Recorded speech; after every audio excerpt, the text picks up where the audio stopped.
తాకట్లో ఉన్న మీ బంగారాన్ని విడిపించి ఆ రోజు ఆన్లైన్ రేటుకి కొంటాం. Sharma gold company. నమస్కారం, వెల్కమ్ టు సుమన్ టీవీ. నేను గీతాంజలి. ప్రస్తుతం మనతో పాటు ప్రముఖ ఆధ్యాత్మికవేత్త శ్రీమతి డాక్టర్ భట్టిప్రోలు విజయలక్ష్మి గారు ఉన్నారు. వారితో మాట్లాడదాం. అమ్మ నమస్కారం. నమస్కారం గీత, చెప్పండి. మా కొన్ని సందేహాలు అడగండి. శ్రావణ మాసం ఎన్నో సందేహాలు వస్తూ ఉంటాయి. అందులో భాగంగా పూజ విషయంలో అడుగుతూ ఉంటారమ్మా. అంటే లక్ష్మీదేవికి మేము ఇలా సమర్పిద్దాం అనుకుంటున్నామండి కొన్ని వస్తువులు, అవి ఖచ్చితంగా ఇవ్వాలా అనేది. అందులో ముఖ్యంగా అడిగేది గవ్వలు, గోమతి చక్రాలు, గురువింద గింజలు, ఇంకా కొన్ని కొన్ని పూసలు లాంటివి, ఎర్ర పూసలు కొన్ని ఇస్తాము మేము అని చెప్పి కొంతమంది, వైజయంతి మాలకు ఉన్నటువంటి పూసలని కొంతమంది ఇలా అడుగుతూ ఉంటారు. ఇవి ఖచ్చితంగా అమ్మకి సమర్పించాలా, ఇవి ఖచ్చితంగా ఇంట్లో ఉండాలా, పూజలో పెట్టాలా? ఇవి పూజా ద్రవ్యాలు. అమ్మవారు సముద్రంలో పుట్టింది అనుకున్నాం కదా, సాగర సంభవ ఆవిడ. సాగరంలో తనతో పాటు పుట్టిన వాళ్ళు ఆవిడ పుట్టింటి వాళ్ళు. గవ్వలు, గోమతి చక్రాలు, ఆహా, అందుకు శంఖాలు, ఇక్కడ మీరు సిద్ధంగా ఉంచారమ్మా. చూస్తున్నారు కదా, ఇవన్నీ తనతో పాటు పుట్టాయి. అవి కొంచెం ముందు వెనక ఆవిడతో పాటు ఇవన్నీ సాగరంలోంచి వచ్చేసరికి అవి గురిగింజలు. ఈ ఇవి గోమతి చక్రాలు. గోమతి చక్రాలు ఒక్కొక్క దాని గురించి మాట్లాడుకుందాం. గోమతి చక్రాలు గోమతి నదిలో బాగా దొరుకుతాయి. అక్కడే దొరుకుతాయి అసలు నిజాయితీగా. ఈ గోమతి నది ద్వారక పక్కన ఉంది. ద్వారక దగ్గర అక్కడ దాంట్లో అసలు మామూలుగా ఇలా ఇసుకలో ఇలా అంటేనే దొరుకుతాయి. మనం కూడా వెళ్ళి కొన్ని తేలిగ్గానే సంపాదించుకోవచ్చు. దొరుకుతున్నాయి కదా ఎక్కడంటే అక్కడే. పూజా స్టోర్స్ లో కూడా బాగా దొరుకుతాయి, చక్కగా దొరుకుతాయి. ఈ గోమతి చక్రాలు ఇవి అమ్మవారితో పాటు సముద్రంలో నుంచి వచ్చాయని చెప్పే కదా, నీళ్ళలో నదిలో నుంచి చక్కగా వచ్చాయి కదా, అందుకని ఆవిడకి అవంటే ఇష్టం. ఆవిడకి ప్రీతిపాత్రమైన వస్తువు అనమాట. కనుక అవి పూజలో పెడితే చాలా సంతోషపడుతుంది. దానికి ఒక రకమైన శక్తి ఉంది, లక్ష్మిని ఆకర్షించే శక్తి ఉంది. అంటే మరి వాళ్ళు ఒకటి కదా ఓ దగ్గర చేరుతూ ఉంటారు. కనుక గోమతి చక్రాన్ని పూజ జరిగేటప్పుడు అలా అక్కడ పెడితే పెట్టుకోవచ్చు. ఇంకా మామూలుగా వ్యావహారికంగా పసుపు కుంకుమ పురుగు పట్టకుండా గోమతి చక్రం వేస్తే పురుగు పట్టదు. నేను ఇచ్చాను, బుట్ట పెట్టుకునే కుంకుమలో డబ్బాలో ఒక గోమతి చక్రం వేసుకుంటా. అమ్మవారి కుంకుమార్చన చేసే డబ్బాలో ఒక గోమతి చక్రం వేసుకుంటా. ఆ భరిణలో పసుపు, అమ్మవారికి పెట్టేటటువంటి పసుపు, వాటిలో గోమతి చక్రం వేసుకుంటే వస్తువు పడకాదు, పాడకుండా ఉంటుంది. ఆ విధంగా ప్రాక్టికల్ గా కూడా ఇది వాడుకోవచ్చు అనమాట. వ్యవహారికంగా అన్నాను అందుకే. గోమతి చక్రాడుకున్న ఆ శక్తే కాకుండా ఈ శక్తి కూడా ఉంది, అది పాడవనివ్వదు. ఈ విధంగా గోమతి చక్రాలు రకరకాల రంగుల్లో శక్తి ఉంటే చక్కగా సమర్పించవచ్చు. ఈ లెక్క ఉంటుందమ్మా వీటికి? లెక్క అంటే ఏదైనా సరే సాధారణంగా అమ్మవారికి 9 ఇష్టం కనుక 9తో అనేటటువంటిది అష్టలక్ష్మి 8తో అలాగా. ఒక్కొక్క అమ్మవారి విడివిడిగా మీరు అష్టలక్ష్మి విగ్రహాలు పెట్టి చేసుకుంటుంటే లేకపోతే కలశాలు కానీ ఒక్కొక్క దానికి ఒక్కొక్కటి కూడా పెట్టి చేసుకోండి. అలా లేకపోతే ఇంకా ఎక్కువ దొరికితే చక్కగా సహస్రనామార్చన కానీ అష్టోత్తర శతనామావళి కానీ చదువుకునేప్పుడు ఒక్కో నామానికి ఒక్కోటి వేసి కూడా అర్చన చేసుకోండి. అది యథాశక్తి. ఎప్పుడు చెప్పే కదా, గవ్వలు కూడా అదే అనమాట. గవ్వలు కూడా కాశీలో కౌడిమా అని ఒక లక్ష్మీదేవి ఆలయం ఉంది. కౌడిమా. ఆ కౌడిమా దగ్గరికి వెళితే కాశీ యాత్ర ఫలితం ఏమైంది అని చెప్పి ఆ గవ్వలు వేసి అక్కడ ఉన్న పూజారి మీకు మీ యాత్ర బాగా ఫలించిందండి, లేకపోతే ఫలించలేదండి, లేకపోతే మీరు మనసులో ఏదో దొంగ ఆలోచన పెట్టుకుని వచ్చారండి, ఇలాంటి మాట చెప్పేస్తాడు. ఆ కౌడిమా ఆలయానికి వెళ్తే ఆవిడ లక్ష్మీదేవి. కౌడి అంటే గవ్వలు హిందీలో. ఆ గవ్వలు వేసి గవ్వలమ్మ అని కూడా అంటారు. అక్కడ తెలుగులో బోర్డులు కూడా ఉంటాయి, గవ్వలమ్మ ఆలయం అని కూడా ఉంటుంది. ఆ గవ్వలమ్మ ఆలయానికి వెళ్తే ఇవన్నీ అక్కడ ఉంటాయి. అక్కడ మనకి కొన్ని గవ్వలు కూడా పూజ అయిపోయాక మనకి కొన్ని గవ్వలు కూడా ఇలా చేతిలో ఇచ్చేస్తాడు.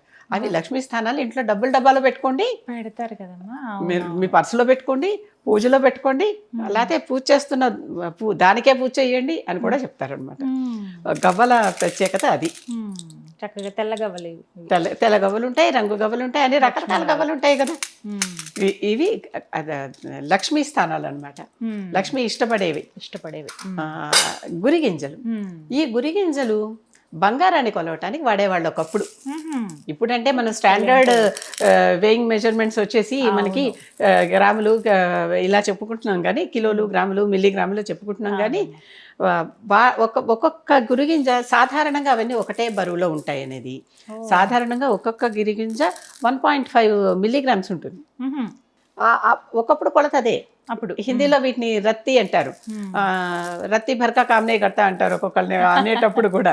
అంటే గురిగింజ అంత పని కూడా నువ్వు చేయవు అని. గురిగింజలు లక్ష్మీ స్థానం, బంగారంతో తొలతూగేటటువంటి స్థానం. ఇప్పుడు అర్థమైందా మీకు? అందుకే తుల అంత అంటే విలువ. త్రాసు. ఆ. త్రాసులో గురిగింజలు ఒకవైపు, బంగారం ఒకవైపు పెట్టి తూస్తారు. ఓ, ఇక వాటికి ఎంత ప్రత్యేకమైన స్థానం ఉందో నిజమే గుర్తించండి. కదా. అందుకే వీటిని కూడా లక్ష్మీ పూజలో లక్ష్మీ పెట్టుకుంటారు. పూజలో పెడతారు.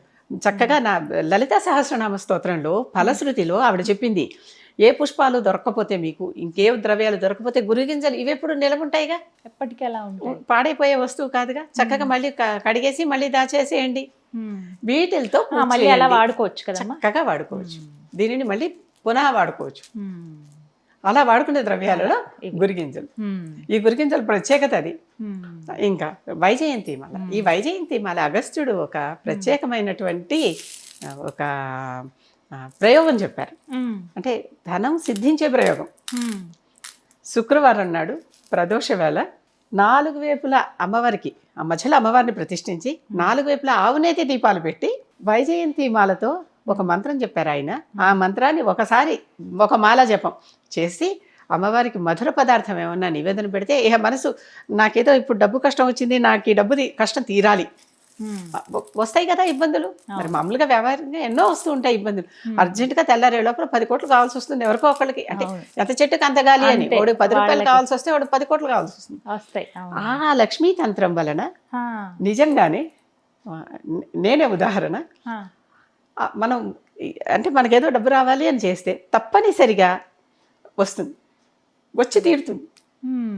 మనం భక్తి ప్రధానం, శ్రద్ధ ప్రధానం అని చెప్పాం. ముందది చాలా. మనం ఏదో బోల్డ్ రకాలటువంటి మనసులో ఆలోచనలన్నీ పెట్టుకుని ఇవి చేస్తే రాదు. మరి అది ఏమిటమ్మా మంత్రం? ఓం హ్రీం కమలవాసిన్యై ప్రత్యక్ష హ్రీం ఫట్. మ్మ్. ఈ మంత్రం చెప్పుకుని మ్మ్. ఎవరైనా సరే మ్మ్. లక్ష్మీ అమ్మవారి మీద భక్తితో చేయాలి, ఓ. భక్తితో శ్రద్ధతో చేయాలి. మ్మ్. చేస్తూ వాటికి ఈ నా గురి- అమ్మవారిని ఒక మంచి వైజయంతి చక్కటి ప్రదేశం నాలుగింజలు. బాగు చేయండి, శుభ్రం చేయండి, ఆ అమ్మవారిని ప్రతిష్ఠ చేయండి. 4 వైపులా ఆవునేతి దీపాలు పెట్టాలి. ఆవు నెయ్యి దీపాలు పెట్టండి. మ్మ్. పెట్టి ఆ ఆవు నెయ్యి దీపాలకి అవన్నీ వెలిగించి చక్కగా అంతా ఆ అమ్మవారికి పెట్టే పువ్వులు అవన్నీ అలంకరించుకుని మ్మ్. ఒక్క మాలా జపం చేయండి. 5 నిమిషాల్లో మాలా జపం అయిపోతుంది. మ్మ్. పెద్ద సమయం ఒక్కర్లా. ఏదైనా ఒక మధుర పదార్థం ఉండి నైవేద్యం పెట్టండి. అంతే చాలు, అమ్మ అనుగ్రహం. ఇది నిజంగానే ఋషులు, మ్మ్. మనం ఇప్పుడు కాలంలో శాస్త్రజ్ఞులు ఏదో కనిపెడుతూ ఉంటారు మనకు ఉపయోగాల కోసం, మన అవసరాల కోసం. ఆ రోజుల్లో శాస్త్రజ్ఞులు అంటే ఋషులేనమ్మా. నిజం, అదైతే కరెక్ట్ అమ్మా. ఋషుల్ని నేను ఈ రోజులకి శాస్త్రజ్ఞులు అంటాను నేను. మ్మ్. ఆ శాస్త్రజ్ఞులు కనిపెట్టి ఆ మనుషుల అవసరార్థం మనకు అందించినటువంటి మ్మ్. వరాలు ఇవన్నీ కూడా అవును.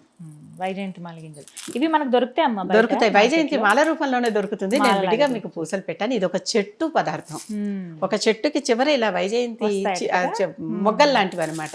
మ్మ్. అవి ఎండబెట్టి వాటిని గుచ్చి మాల తయారు చేస్తారు. ఇలా తయారు చేస్తారు.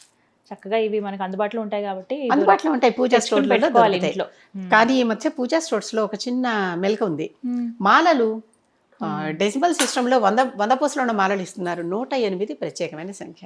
108 తెచ్చుకోవాలి. 108 పూసలు మాల చూసుకుని కొనేటప్పుడే మాలలో 108 పూసలు ఉన్నాయా లేదా అని చూసుకుని తెస్తే ఆవిడ చాలా సంతోషిస్తుంది.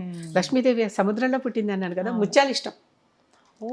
ముత్యాల మాలతో పూజ చేస్తే ఇష్టం, స్ఫటికంతో పూజ చేస్తే ఇష్టం. స్వచ్ఛంగా ఉంటుంది కదా స్ఫటికం. అవును, ఇలాంటివన్నీ ఆవిడకి ఇష్టమైన పదార్థాలు. ఇష్టమైనవి. ఆవిడ కెంపుల్ని ఇష్టపడుతుంది. ఆ. కెంపులు. కెంపులు మాణిక్యం అంటారు, కెంపు అంటారు, ఇంగ్లీష్లో ఏమంటారు కెంపుల్ని? రూబీస్. ఈ రూబీస్ వాటిని ఇష్టపడుతుంది. అటువంటి నవరత్నాలు ఏవైనా సరే ఆవిడ తన రత్నాకరుడు కూతురు కదమ్మా. అంతే, కరెక్ట్. అర్థమైందా? అమ్మ ఆ వాటిల్లో ఏ రత్నంతో పూజ చేసిన ఆవిడ చాలా ఇష్టపడుతుంది. ఎందుకంటే ఆవిడ పుట్టింటి వాళ్ళని మనం గుర్తు చేసినట్టు. అత్తవారింట్లో ఉంది కదా, మన వాళ్ళు ఎవరైనా కనిపిస్తే ఎంత ఆనందంగా ఉంటుంది ఆ క్షణం. చాలా సంతోషం. అది ఇక్కడ అసలైనటువంటి విషయం. ఈ అన్ని పదార్థాల్లోనూ ఆవిడ ఇష్టపడుతుంది, ఉంటుంది కనుక వీటిని మనం పూజలో వాడటం. ఖచ్చితంగా వాడాలంటే ఉంటే వాడతామమ్మా, లేనప్పుడు ఏం చేస్తాం? కాళ్ళ చేతులు ఎరగొట్టుకుని తెచ్చుకోలేం కదా. అవును. కనుక అన్నిటికంటే మన ప్రధానం భక్తితో చేయడం భక్తి, శ్రద్ధ. శక్తి ఉందంటే కొంచెం కొంచెం తెచ్చుకొని పూజ చేసుకో. మన శక్తి ప్రకారం ఉంటే చక్కగా చేయండి, చాలా ఆనందాన్ని ఇస్తాయి, తృప్తిని ఇస్తాయి.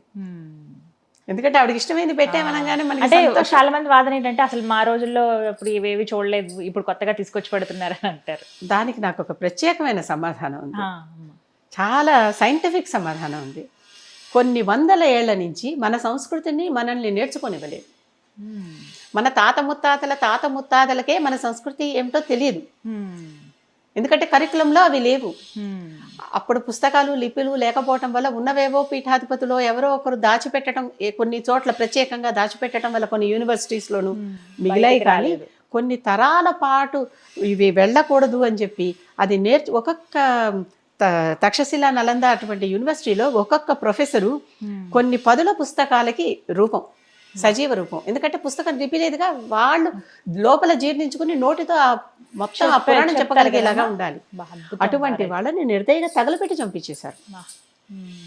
మన తాత ముత్తాతలకే తెలియనప్పుడు మన తల్లిదండ్రులకి ఎక్కడ తెలిసే అవకాశం ఉందమ్మా? వాళ్ళ నుంచి మనమేం నేర్చుకుంటాం. ఇప్పుడు మళ్ళీ నెమ్మదిగా సనాతనం పునరుద్ధరింపబడుతుంది ఈ విషయంలో. ఇప్పుడు అంటే కొన్నాళ్ళ నుంచి మొదలైంది ఇది, ఎప్పుడు ఉంటుంది. అందుకే ఇది చచ్చిపోదు ఎప్పటికీ. ఎందుకంటే సనాతనంలో మనం పూజించేది పంచభూతాలని. అవెవరేం చేయగలరు? ఎవరి తరం కాదు, ఎవరి తరము కాదు. వాళ్ళు కూడా వీటినే వాడుకోవాల్సిందే. వద్దన్న వాళ్ళు కూడా సనాతనాన్ని 10 కిలోమీటర్ల లోపల పాతి పెట్టండి అని స్టేట్మెంట్లు ఇచ్చేవాళ్ళు కూడా ఈ పంచభూతాలను వాడుకుందే బతకలేరు. కరెక్ట్. కనుక ఎందుకు ఇదివరకు లేదు, ఇప్పుడేంటి మీరు కొత్తగా చెప్తున్నారంటే కొత్తగా చెప్పేది కాదు, అప్పటి నుంచి పుస్తకాల్లో నుంచి వెతికి చెప్పుతున్నవి. చెప్పారు. లేవని వాళ్ళకి ఇదే ఉదాహరణ. మనకి తెలియదు, తెలియనంత మాత్రాన లేదు అనుకో. మనకి తెలియదని కూడా తెలియని స్థితిలో మనం ఉన్నాం. కరెక్ట్. అర్థమైందా? చాలా చక్కగా చెప్పారు. ఇవన్నీ లేవు, కొత్తగా చెప్తున్నవి కావు, ఎప్పటి నుంచో ఉన్నాయి. ఇవి ఈ విశేషాలన్నీ. నమస్తే అమ్మా. నమస్కారం అమ్మా.